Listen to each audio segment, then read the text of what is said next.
Yo, it's a Saturday morning. Let's get this started. The best part of doing a podcast is ranting about, well, whatever I want. Someone will probably listen to it too. It might just be cathartic. I don't know. It's worth doing. Anyway, welcome to Red Leg Revolution, a show about community. I'm Senor Carlito Dubs, and this is a special episode. Why?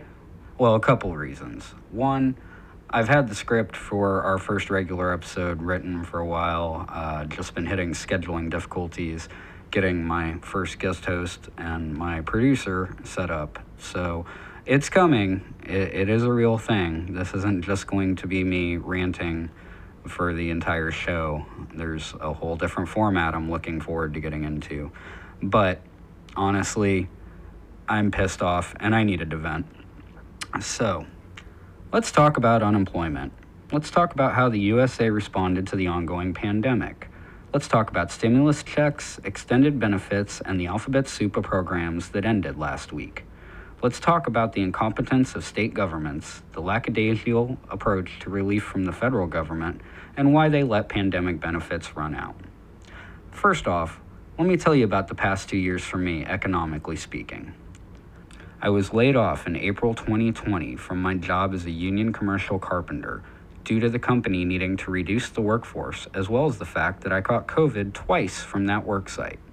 I caught COVID twice due to all the tradespeople just arbitrarily deciding it was a hoax, and the general contractor refusing to take simple measures like getting us hand washing stations or sanitizer, let alone enforcing mask or social distance mandates. So when they began to lay people off, I was happy to go. The extended UI benefits had started, and I would literally be making the same at home without catching COVID. It didn't matter if I wanted to work anyway, since all commercial building projects stopped cold, and even the company guys in the union were getting 2 checks. In the union, you get 2 checks when you get laid off. So I did what I was supposed to do and filed for unemployment. I initially filed my claim through the state of Kansas. Well, actually reactivated my claim since I'm a carpenter and I'm frequently laid off. In the past, I had no issues getting my benefits filed, claimed, and paid, and I anticipated there wouldn't be any issue this time around. Oh, my sweet summer child. First off, my previous employer had paid my benefits to the state of Missouri where I did not reside. This caused a 2-week delay in getting my initial claims processed. After sending in some paperwork, which cost my broke ass to print, package, and send because their online department wasn't functioning, this will become a theme, I finally got my first payout. For the first few months, things actually functioned for me after that snag. I got my payments, my child support was properly deducted, and I filed my claims. In August 2020, that all stopped. Suddenly, there were issues with my claims. Payments stopped.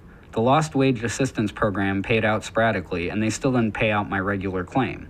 I got 2 lump sum payments that didn't even pay me all I was owed, and months after I claimed them. Also, they arbitrarily stopped paying my child support in September while they weren't paying me either, so my kids went without, and my child support debt skyrocketed to where they suspended my license. Months. This will also be a theme. So by the time I finally got paid, I was already financially fucked. My credit went to further shit, my late fees piled up, and I went even deeper into debt with my friends, family, and comrades. Apparently, bill collectors don't want to hear, well, I don't know when you'll be paid, but it will be as soon as I do. And when I finally got those lump sums, I lost a large portion to paying interest and fees. It would have been just enough to keep me afloat had the benefits been paid in a timely manner, but by the time it actually paid out, it was too little, too late. When they extended benefits the second time, I did as I was told. I refiled in January 2021 and claimed my weeks, but no payments were sent despite those claims being approved. I tried to call the call center and spent hours on the automated line just trying to get a representative to answer my questions. When I finally did in early February, I was told I was ineligible because I could still file regular unemployment in Missouri due to the fact I worked for 2 days for a company there. I did what I was told and called the Missouri Department of Labor. I spoke to a representative that got my claim filed and filed my back weeks for the year. 5 weeks of payment with the extended benefits, something like almost $3,000. I was told that regular benefits would start immediately, but I'd have to wait a month for the back pay. That was over 6 months ago. On another note, by forcing me to file through Missouri, I lost $150 a week because the maximum weekly benefit in Missouri is that much less than Kansas. Multiply that by 25 weeks, how long I was on Missouri unemployment, and it comes to $3,750 total. Just by refusing me benefits in the state, I do 99% of the work. Again, they sent me to Missouri unemployment for 2 days of unemployment, or for 2 days of employment that were taxable under unemployment. There was no logical reason to do so. It was just a way to not pay me the monies owed through the state of Kansas. America. Anyway, they did start paying out my weekly benefit and my child support, so there was that. After the support deduction, I got a whopping $320 a week from both UI and the federal programs. I average about $600 a week through Kansas with the federal add-on. For comparison, I usually make between $500 and $800 a week when I'm working. I accepted this and was thankful for it. I had friends that were eligible but denied, friends that had been approved but never saw a red cent, and friends that were exposing themselves to the virus and getting paid less than that. I figured I was lucky in a way, and didn't pursue the money they owed me, figuring that Missouri had its shit together better than Kansas. Oh, guess I was wrong. I got lucky and managed to find a short-term gig renovating a house with my friend's company, and I jumped at the opportunity. I worked for 8 weeks and stopped filing my claims. When the job ended and I got laid off, I decided to pursue my back pay, which I still hadn't received. In the middle of July, I called and inquired as to what the holdup was. I was walked through the process with an agent, but he couldn't figure out why my claims hadn't been paid despite being approved. He approved them again and said it should take about a month, which sucked since I needed the money then, but okay, whatever. I can probably float a month, right? Well, a month came and went. No payout. So I called them again. This time I had to call a dozen times as the first operators hung up on me. 2 more operators rerouted me to departments that had nothing to do with unemployment, and another 2 put me on hold for 20 minutes before hanging up the phone. I finally managed to get a hold of a supervisor who put in a work ticket. 2 weeks later, no pay, so I called again. After going through 10 calls with the same bullshit of misdirecting and dropping my calls, I got to another supervisor. She stuck with me every step of the process as she attempted to find the snag. By then I'd been laid off, and she assumed they didn't process my payment from January because my claim wasn't active when I returned to work in late May. I'm confused as to how they had 3 months with an active claim and didn't pay it out, but whatever.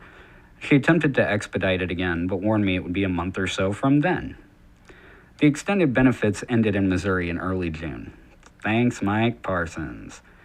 The governor of Missouri, like so many other governors, refused the federal payout as soon as he could, so my weekly benefit dropped again to $180 since there were no attached federal programs. Meanwhile, Kansas still had these programs under a Democratic governor, so that's another $400 a week I should have been getting. I collected my benefits for a few weeks, but only a few weeks, since the Biden administration and the democratically controlled Congress let the extended UI lapse, and we'll talk about that in a bit. Today, in mid-September, when I wrote this, I called them again. The first representative I talked to said there was a questionnaire I was supposed to fill out, which no one told me about during my multiple calls to their bureau. She then proceeded to berate me for not checking my correspondence tab on the website and filling out this form. I did check my correspondence tab, and this form was never there. There's literally no form that I hadn't seen and addressed. Before she addressed me down, she informed me I was still going to have to wait for someone to process my claim. It's been over 6 months of this. 6 months of waiting for the Missouri Department of Labor to do their job. So, that's how the American Rescue Plan didn't rescue me. And I'm not the only one either.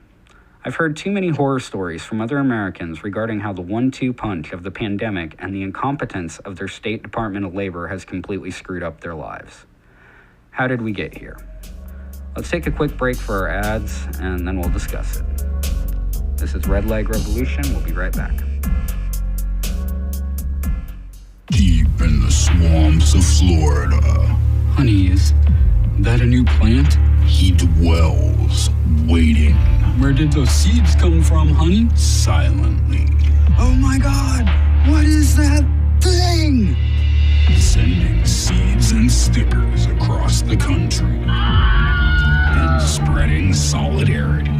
Have you lost your mind, honey? We can't move to a sustainable commune in upstate New York.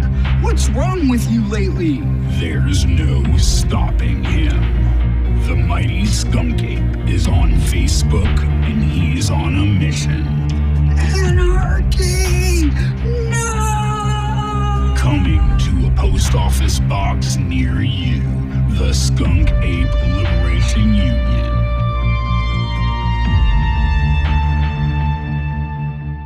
Capitalism sucks, but Revolution Records, Kansas City's old school record and bookstore, is part of my community. When I'm in Kansas City and need a book or a copy of a local band's album, I go to Revolution Records.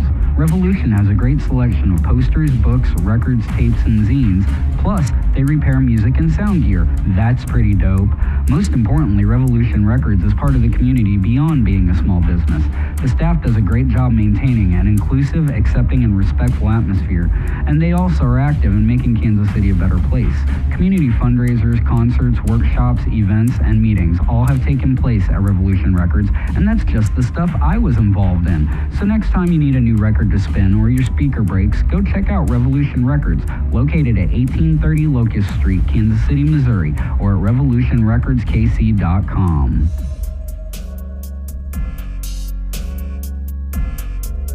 How do y'all like those ads? Those are all homebrewed for groups I endorse, businesses I endorse. Definitely check them out. So anyway, how did we get here? Despite my problems with the state of Missouri currently, I'm going to focus on the state of Kansas because, as we established, I've lost a lot of money thanks to the ineptitude of the Kansas Department of Labor. Plus, I drew more through Kansas for almost a year, and I'm more familiar with their system. It needs to be established that the issues with the Kansas Department of Labor starts with Republicans. There's a lot of back and forth regarding the antiquated unemployment system here, but I ain't got time for all that, so let's start with one word, and I'm sure if you're from Kansas and listening to this podcast, it'll send a shiver down your spine. Brownback. Ah, yes, Sam Brownback, the architect for what America went through the past 4 years. I'm not kidding. The type of economic policies that 45 enacted were pretty much the same that Brownback pioneered in his tenure as Kansas governor. In 2015, Brownback and his cronies in the Kansas legislature changed the unemployment laws in Kansas. One of the changes had a direct reflection to the incompetence we see today. From the Topeka Capital Journal, May 18, 2015. Concerns were also raised that the legislation could cause the state to lose millions in federal unemployment funds because of the changes to the merit system for workers who administer unemployment insurance. Beyond the changes to allow those who administer the system to be active in partisan politics, the core of the legislation is designed to lessen the burden on businesses who have to pay into the Unemployment Insurance Trust Fund. Let's talk about the Kansas Unemployment Insurance Trust Fund. From the 2019 Kansas Legislator Handbook. The Kansas Unemployment Insurance Trust Fund was created in 1937 as the state counterpart to the Federal Unemployment Insurance Trust Fund. The UI Trust Fund provides income stability for Kansas citizens during times of economic difficulty while stimulating economic activity. UI is a federal program managed by the state. Changes to employment security law cannot take effect until approved by the United States Department of Labor. The legislature has modified the provisions of the Kansas Employment Security Law several times over the past 2 decades. State fund contributions to the UI Trust Fund are made by Kansas employers. So it appears to me that Kansas UI Fund has been depleted due to Brownback's tax cuts and subsequent law changes regarding employers paying into it. Coupled with removing the merit threshold, all that was needed was a cataclysmic event that caused everyone to become suddenly jobless for shit to hit the fan. Something like, global pandemic, Americans dying left and right, perfect storm. I also seem to remember Kansas Democrats trying to allocate funds like 7 or 8 years ago to upgrade their antiquated computer system, and the Republicans shooting that down. Between that and the reduced funds coming in from employers, it's no wonder that the Kansas Department of Labor is a clusterfuck. The issues facing claimants stem from these poor policy choices. The hold times, the inability to speak to a representative, the inefficiency of the process, and the fact the website is down more often than not definitely exacerbates things. These are deliberate effects. This is literally what the Republicans wanted, because Republicans want to get rid of unemployment insurance. The more inefficient it is, the more they can argue that it's useless and they can get rid of it. The lack of proper funding, competent staff, and an upgraded system caused the state of Kansas to pay out $700 million to fraudulent claims. I suspect that number is a lot lower, since they basically called a bunch of legitimate claims fraudulent in order to not pay them, and a lot of those folks still haven't been able to clear it, but still. They lost a lot of money to fraud due to a lack of oversight. From KSN.com. The Kansas Legislative Division of Post-Audit LPA released the final series of estimates on state unemployment fraud on Monday. The estimates are the second part of an extensive audit on the state unemployment system, showing an estimated $700 million lost to fraudsters during the pandemic. About half, so $343 million, came from federal unemployment benefits, and about half, about $344 million, came from state unemployment funds, said State Auditor Matt Etzel. I've heard conjecture that they paid out too many fraudulent claims and began to kick off legitimate people since they exhausted their funds. It's conjecture, but it tracks. Like I said a minute ago, that's not even a true number. At this point, the DOL needs a scapegoat, and fraudsters are as good as any. After all, you can't exactly blame them if it was the evil purveyor of fraud, right? In any case, I would seriously take anything from this audit with a whole shaker of salt, as it's basically them covering their own asses. It's the equivalent of cops doing an internal investigation after an extrajudicial killing. Sure, it sounds nice, but you know they're not going to find any fault with the officer, or themselves. Thanks to the fraud, we got horrible system upgrades that should have happened years ago, instead of beta testing them as people fell behind on bills left and right. They introduced a two-factor identification system that was hastily cobbled together. From Rebecca Chung at ksnt.com on February 2nd, 2021. New security updates to the Kansas Department of Labor system are leaving many Kansans confused about how to log in, and when they do, some people are receiving error messages preventing them from filing claims. KDOL said its website would require credit history questions, as well as setting up two-factor authentication after the upgrade to prevent unemployment fraud, as thousands of state residents file claims. Multiple people called KSNT News and said their passwords on the unemployment website, getkansasbenefits.gov, wouldn't work to get back on the site and access the identity verification questions. We believe those having issues are due to unfamiliarity with two-factor authentication, Jerry Grasso said, a spokesman for the department. However, Ben Northam and a number of others received a message that noted a system error. We asked the department why people were receiving this error message, and they declined to address the question, providing information on the number of claimants accessing the system for Tuesday. Like Michael Benortham, the guy they're talking about in that article, I received the same message when I tried to utilize their new system. Further, dude, I run a meme page on Facebook, I do all my banking online, I dabble in crypto here and there. I am intimately familiar with a two-factor identification system. In my case, for sure, it wasn't user error, it was system error, which is probably why it said system error when I tried to log in. I was finally able to log in a few days after the update, but only on Safari and only on my computer. And even then, it took me 20 minutes to do something that should have taken 1. Anyway, it's the double talk and victim blaming that consistently came from the department that really pisses me off. Like, don't gaslight me. Don't gaslight us. I know the Mandela effect is real, but this isn't a case of it. The unemployed of Kansas have been lied to over and over, from Governor Kelly all the way down the line to the inept claims representatives taking my call. And Missouri is not any better. Now it doesn't matter. Uncle Joe, Aunt Nancy, and the rest of their congressional family threw us under the bus for the sake of the economy.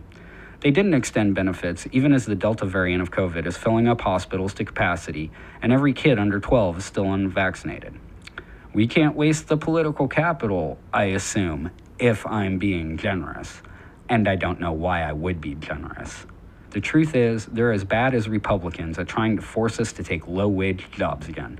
Rather than raise the minimum wage, they'd give us another set of choices. Go back to work or starve. And given the COVID situation in America, either one is a death sentence. Half the population refuses to get vaccinated, which is allowing COVID to mutate as well as preventing any real type of herd immunity. The Biden administration eased restrictions despite this. It's a cynical ploy. Most of the people dying from COVID now are right-wing voters, so he's literally killing the opposition. Good politics, bad morality. And we pretend like he's doing well on the COVID front. I got blackmailed into voting for him because of COVID. And big surprise, he let me down. I shouldn't be surprised. He's just another corporate douche nozzle Democrat, but damn man, at least pretend to care about the working class, the people who are literally facing the brunt of this pandemic and the horrible handling of it from the government, state and federal. From CNET.com. Meanwhile, various states have noted that the key thing holding back labor market recovery was not unemployment insurance, but individuals with safety concerns related to the coronavirus, as well as households struggling with family care responsibilities. Though this is still the COVID era, especially with the uptick in Delta variant cases, the White House does not plan to extend those benefits again. Look, I'm a perfect example of this. Commercial construction work has picked up again, and I could go get a job building targets and airports and stuff. But if I do, I won't get to see my kids. My 9-year-old is unvaccinated. And tradespeople generally lean right, and not center right, right. Not all of them, but a large enough majority. A large enough majority that any job site without a vaccine requirement becomes basically a petri dish of COVID that gets union-mandated breaks. So if I choose to go back to the world of commercial construction, I'm taking my daughter's life in my hands to do so. And even union pay isn't enough for me to take that gamble or miss the little time that I do have with my kids. Joe Biden cares about me exactly as much as his predecessor, and his predecessor, all the way down the line. They never care about us. You know who does care about me? My community. When all this was going on, I reached out a few times and was pleasantly surprised. Lawrence, Kansas Mutual Aid brought me a turkey box for Thanksgiving when UI wasn't paying and I couldn't buy Thanksgiving dinner for my kids. There was the comrade who sent me $100 for gas to pick up my kids when I didn't have the money to go get them in KC because unemployment wasn't paying. There was the comrade who sent me $20 for gas and smokes and then sent me $70 more because I could use it. There's the community gardens that got me fresh produce like the Sunrise Project here in Lawrence. There was the community pantries that got me dry goods. There were the homies who offered me side gigs. The list goes on. There was also Samantha. I'm lucky to have more than a girlfriend. I have a partner. On more than one occasion, she paid the bills because UI didn't pay me. She suffered along with me and picked up the burden when I dropped it. I'm lucky to have her, and I realize this is a privilege that not everyone has, to have an employed partner. I'm extremely grateful for her, and I can't express enough how I was able to keep my shit together thanks to her. I couldn't have survived the last year without my community, and I reckon you probably wouldn't have either. That's what's so cool about mutual aid. It can literally save lives. As shitty as this whole experience with unemployment has been, at least my faith in my community was strengthened. That's a powerful feeling, especially as we head into even darker times with climate change, and it's one I intend to relish for as long as I can. Okay, I'm apparently running out of steam, so I think I'm gonna call it. Outro music is a piece I made to keep myself sane, using samples from the Kansas Department of Labor phone line. It's rough, and I never really intended to promote it, but I think it's appropriate. So enjoy hold music. This is Red Leg Revolution. Catch us on Spotify, Google Podcast, Anchor FM. I think we're on Apple Podcasts now, so check that out. Basically, where you get your podcast, check it out. And if it's not there, let me know, and I will try to get it listed there. You want to follow our socials, engage with the program, or potentially be on the show, Check us out on YouTube and Facebook at Red Leg Revolution and Red Leg Pod on Twitter. All one word. Thanks for listening to me rant. I swear I recorded this in my studio and not a jacked up truck. Also, I don't own a single pair of Oakleys. That being said, remember, our only hope is each other. Peace. And fuck Mike Parsons.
All call center representatives are engaged with a claimant at this time, and the hold queue is full.